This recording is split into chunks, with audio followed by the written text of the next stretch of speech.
Guys, so I've covered a lot of the weekend fights this weekend. Robert Helenius is fighting in Finland. Adrian Broner is fighting in the States. We've got Adamek Molina. One thing I haven't spent too much time on is actually the Matchroom card in Liverpool this week, where we have the likes of Callum Smith versus Mohoumadi, Rocky Fielding versus Christopher Rebrasse, and Cardle versus Dodd in a rematch of what was a very, very good fight the first time round that those guys met. Do you know what? It's not a card that, gets the heart racing, but it's actually a decent card for a, Saturday night show. We're so used to Matchroom having good quality pay-per-views, perhaps, and very, very average quality normal Saturday night shows, that perhaps this is a, the fact that I think this is a good one is more, says more about the usual quality of Saturday night shows. But yeah, to be fair, this isn't a bad headline free fights. I actually think the fight of the night is Rocky Fielding versus Christopher Rebrasse. Rocky Fielding looked like a really good prospect. I was very excited about him. I was as excited about him as I am about Callum Smith. I think Rocky Fielding really did look like he was a guy with a big future ahead of him. And we know what happened in the Callum Smith fight. He got caught cold. He got stopped within one round of the fight. And it was a very disappointing night for him and a very disappointing night for his career. So he's looking to bounce back. And coming back off a knockout loss against Christopher Rebrasse is a tough move for Rocky Fielding, because Rebrasse is a real solid operator. If you look at the fights that Rebrasse gave George Groves, if you look at the fights that Rebrasse gave Callum Smith, he's a tough guy.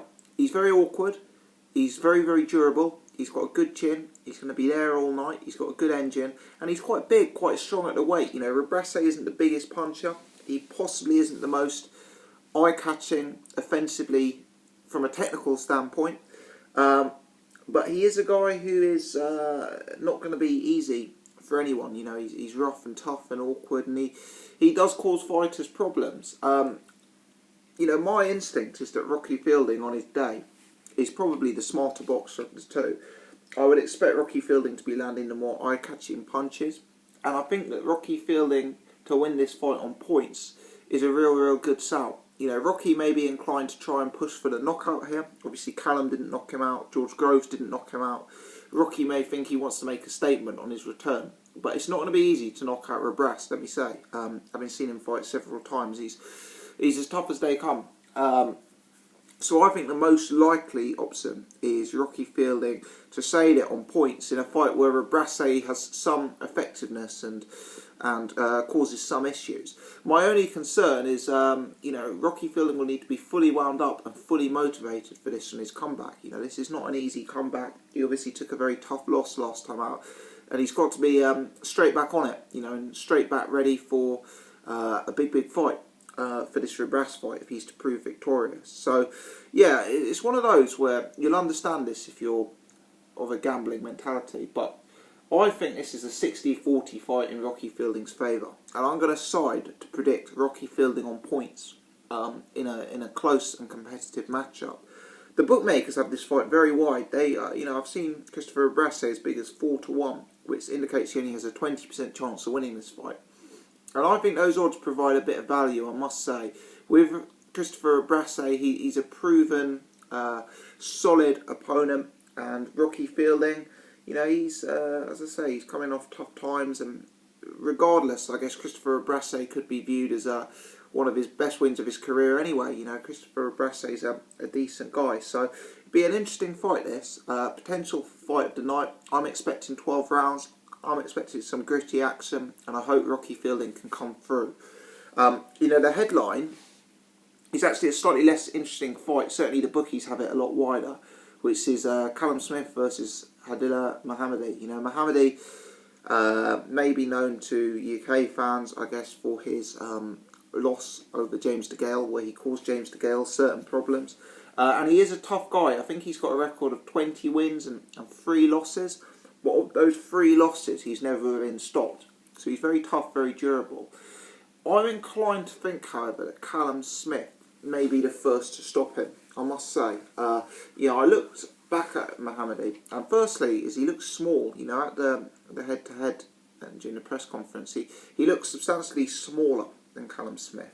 And if you look back at his resume, I know he's European champion, but he fought for a vacant European title, and he hasn't actually fought at the highest level in terms of the guys that he's been beating. By all means, James DeGale, he gave James DeGale some problems, but that was very early on in DeGale's career when DeGale had an injury, and at that point DeGale was putting in poor performance after poor performance after poor performance. It wasn't until much later when DeGale's career really turned a corner. A lot of people attribute that to the fact he was fighting at Blue Water, where he fought Hadillah Mohoumadi inside a shopping centre, saying that he wasn't motivated. I personally believe James DeGale when he said that he had a real injury problem with his groin, and it was affecting him in the ring. For me, it's no surprise. DeGale was never viewed as a hard puncher, and now he's coming out, dropping people, stopping people. For me, I'm inclined to think that was a much weaker James DeGale who Mohoumadi caused problems. Also, Mohoumadi lost on points to Nikolai Suzlocka. Now, you guys may remember that Callum Smith actually went the distance with Nikolai Suzlocka and pretty much won every round. Suzlocka was fairly basic and didn't really have much to offer. And the fact that he outpointed Mohoumadi is a slight cause for concern.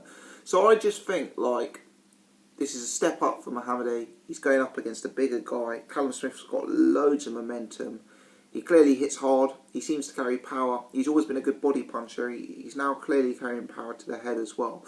And I just think that Callum may wear him down late here. I think Callum to win by late stoppage, and I don't see that as a competitive fight, in all honesty. Potentially an interesting fight, not competitive. The other fight to mention, is Cardle versus Dodd. Scotty Cardle versus Sean Dodd. That was a extremely exciting tear-up first time round. Scott Cardle completely abandoned his superior boxing and got sucked into a war, and it was a very tight fight. A lot of people felt Scott Cardle was losing at the time he scored the stoppage in the final round. And this rematch for me is a fight that had to be made after that. It was a real entertaining scrap, a good point in both men's career, and I'd like to see it happen again, which it is happening. So credit to everyone involved for making it again straight out. I believe Scott Cardle should win this fight easier than he won it last time. Looking back at the tapes from the last fight, it's very easy to see where he went wrong. He was the far superior boxer. He's a guy who cuts easily. He got involved in a war. He fought the other guy's game. He negated his long-range boxing skills, and he got sucked into an unnecessary scrap. But for me, if Scott Cardle jabs, if he moves, if he stays out of trouble, he's a league above Dodd. His skills are far more refined than Dodd. He's just a superior boxer with the higher upside than Dodd. I'm not saying Cardle is necessarily going to make it to world title level, but I could see him having a higher upside and climbing through British to European and those sort of levels much more easier than Dodd. Dodd is tough, he's gritty, he's determined, but I don't see him as skilled or as classy as Cardle. And I think, looking at how the fight went last time, looking at the mistakes he made, Cardle must learn from his errors, and surely isn't going to come out, fight the same fight, and give up his advantages like he did last time out. If he does do that again, then he's got serious tactical problems, and he needs to consider his longevity in the sport, because he's not going to get to the top level without using his skills and by scrapping.